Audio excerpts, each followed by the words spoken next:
Hey guys, my name is Yasmina and welcome back to my channel. I make weekly videos all about books, book recommendations, writing, and the publishing world, so make sure you subscribe so you don't miss out on any new content. Today's video is a review, a spoiler-free, as much as possible, review of one of the fantasy books I've read recently, and that is The Last Wish by Andrzej Sapkowski.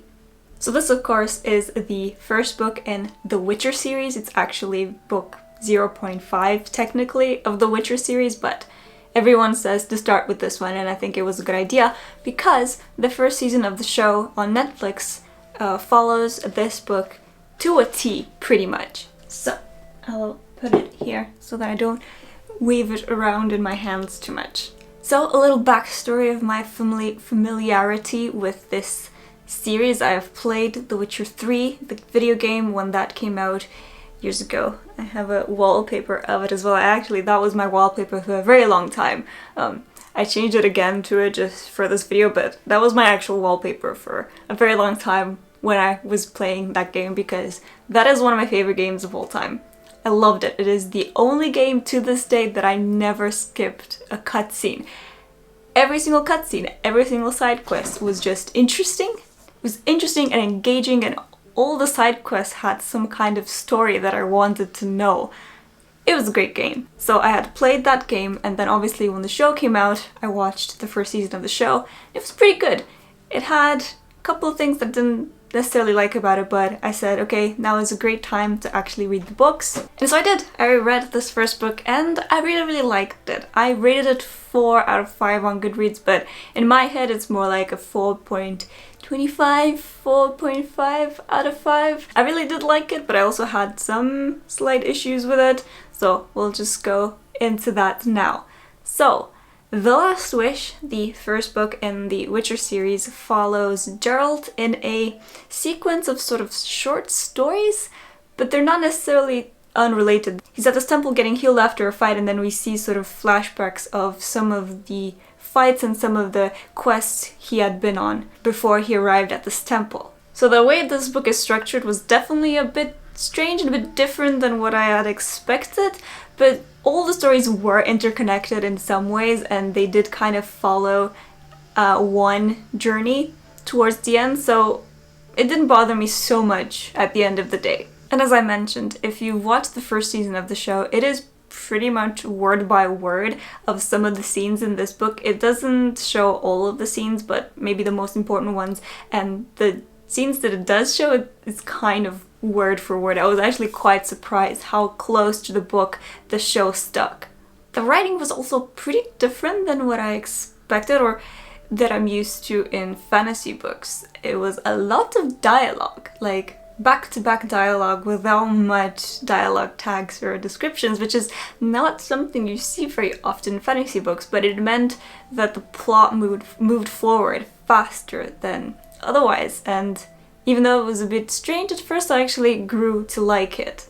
Okay, so let's talk characters. Now, obviously, I am familiar with these characters already, so, you know, it's not like first impression from the video game and from the show. I feel like I know these characters, so it was really interesting to read the books after I already know the story and the characters. But Geralt is pretty similar in the book to how he is in the video game. I feel like the show kind of silenced him quite a bit, I would say. I think he still comes across the same way, it's just he feels like he never says anything really, he just grunts, because he's actually really intelligent and he makes some really smart remarks, and he's quite funny as well, and we don't really get that from the show, but I feel like the game and of course the book do a much better job at characterizing Geralt. And then of course we have one of my favorite characters ever, Dandelion. He was my favorite character from the game, and I think the show did him pretty well as well, although every single rendition of this character is different. And yes, I'm going to call him Dandelion. I know the show calls him Jaskier, but to me he's always going to be Dandelion. So every single rendition of his character is completely different, and I do have to say I prefer the book version. He's just so much more witty and more intelligent in his commentary in the book than he is both in the video game and the show. Especially the show, I feel like he's definitely more of a comedic clown than anything, but he's so much more than that, and he's definitely, you know, Gerald's best friend, and he can really see their relationship in the book, and it's great. I was a bit sad that he wasn't a part of the book for a very long time. He kind of showed up towards the end, and he was there with Gerald through the rest of the book, but in the beginning it was pretty much just Gerald, which is fine, but he's one of my favorite characters, so I was very happy to finally read about him. And then the only other character that we know that we get to see is Yennefer, and that is only at the end in one story that is actually the name of the book, The Last Wish. So yeah, if you've seen the show, you will know the part that I mean and what the wish entails, but it's basically the scene where Dandelion and Gerald stumble upon a genie in a pot, and then things happen, and they have to go find Yennefer for her to do her magic. I don't want to spoil things. I don't know how many of you have seen the show, so I'm trying not to spoil things, but anyway. So yeah, we only see Yennefer in that part, and it's very interesting. Again, I feel like her character is handled a little bit differently than in both the show and the books, but what is not handled differently is how infatuated Gerald is with her, like, straight away. It's great. It's really funny. And by the way, if you've played the video game and you're wondering, yes, I did go with Yennefer, if you know what I mean. So, I do really like her character. But that's about it. We didn't really see Ciri at all in this, and we didn't see Triss. Yennefer mentioned Triss, but that's all we got about her. And also we didn't get any Yennefer backstory, so we just saw her for that one scene. So of course in the show we get a lot of her backstory, and even though I feel like in the show it was a bit confusing because it was completely different timelines, but obviously not everyone would have been aware of that. Yeah, we don't get any of that in this book, so I assume her backstory will be in one of the next books in the series. And so I feel like the world building was really subtle, and I really liked that. It kind of came through in scenes and on all the quests that Geralt went on without it being sort of in your face, you know, info dumping, which I absolutely love, and I think it was done really well in this. And the world is very much fairy tale-esque, I would say.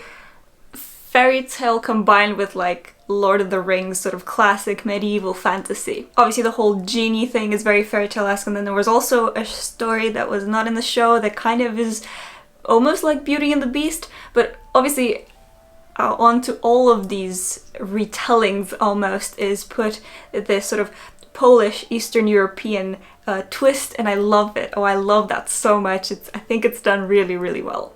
But yeah, I mean, that's essentially it. We just get to see Gerald going on some of these quests and discovering some weird creatures and handling them, and yeah, we get to know more about his character and the characters of some of his friends, and that's pretty much it. So yeah, I really liked it.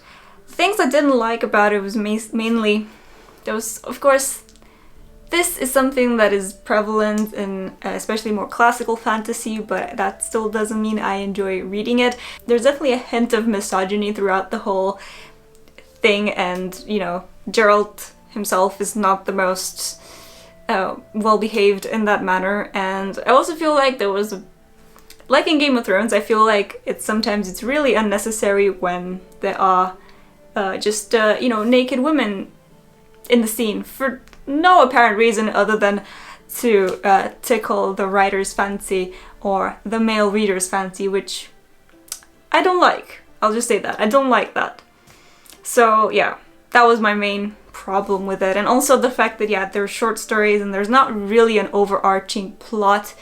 And if you weren't familiar with the characters already from the show or from the books, I feel like it would be a bit difficult to get into it, because you're not really given much context. You're just like pulled straight into the story, which is fine. But I do feel like if you wouldn't know the characters already, it would be a little more difficult to get through and to get the most out of it. But yeah, I mean, overall, I really enjoyed it, of course, and I love this world, and I really want to get further into the series and read the rest of the books. And hopefully the show will become better with a bigger budget that's not just spent on Gerald's thighs and pants, because it feels like all of the budget was spent on him and then everything else is like, eh. just put some green screen in there. And if Project Red is ever going to make another Witcher game, they have hinted at it after saying they're not going to do that anymore and they were going to do that sci-fi game.